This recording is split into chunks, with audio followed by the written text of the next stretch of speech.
Today, let's talk about the difference between spot colors and process colors. You may have heard these terms and wondered what they mean, or if you even need to care. Let's start with the basics of color in design. When we work digitally, we use the RGB color system, red, green, and blue, for any designs meant to be viewed on a screen. However, printing needs a different approach, which brings us to our two main printing methods, spot colors and process colors. Think of spot colors as custom mixed paint. They're pre-mixed inks created to produce specific, consistent colors.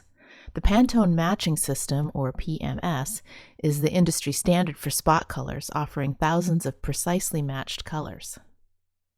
You may have found the Pantone colors in the swatches panel of your Affinity software. Process colors, on the other hand, work more like your home printer. They use 4 standard inks: cyan, magenta, yellow, and black, CMYK, combining them in various amounts to create a wide spectrum of colors. Now, when should you use each system? Spot colors are perfect in situations that require exact color matching.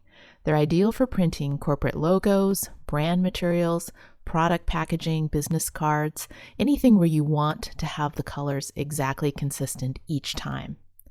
Also, they're useful for special effect printing like metallics or fluorescent colors. Process colors are better suited for photographs, complex illustrations, magazines and catalogs, or projects that have lots of different colors in them, or large-scale print runs. So let's talk about cost considerations. Spot colors typically cost more for setup because each color is going to require its own printing plate and ink. However, if you're only using 1 or 2 colors, they can still be cost-effective for small projects. Process colors usually work out more economically for larger projects, especially those that need full-color printing. Once the printer's set up, it can create thousands of colors from just 4 basic inks. Here are some practical guidelines when deciding for your next project.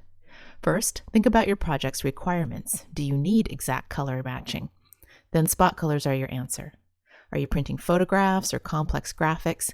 Then process colors will probably serve you better. Second, communicate with your printer. Discuss your color needs early on in the project, and always specify whether you're using spot or process colors when you deliver your files. In some cases, you might want to combine both methods. So, for example, a brochure might use process colors for photos while maintaining brand consistency using a spot color logo.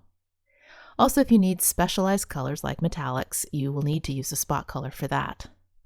Finally, it's always a good idea to request a proof before final printing, or in the case of print on demand, getting a proof before you release it for sale to the general public. This allows you to check your color accuracy and make any sort of adjustments, because the printed product will not look the same as it did on your screen when you were designing. There's no better choice between spot and process colors. It all just depends on your specific project needs, budget, and desired outcome. Thanks for watching. If you found this information helpful, please subscribe for more design tutorials and tips to help you make better digital products. You can also find a link to a blog post for this topic that you can bookmark in case you want to refer back to this information.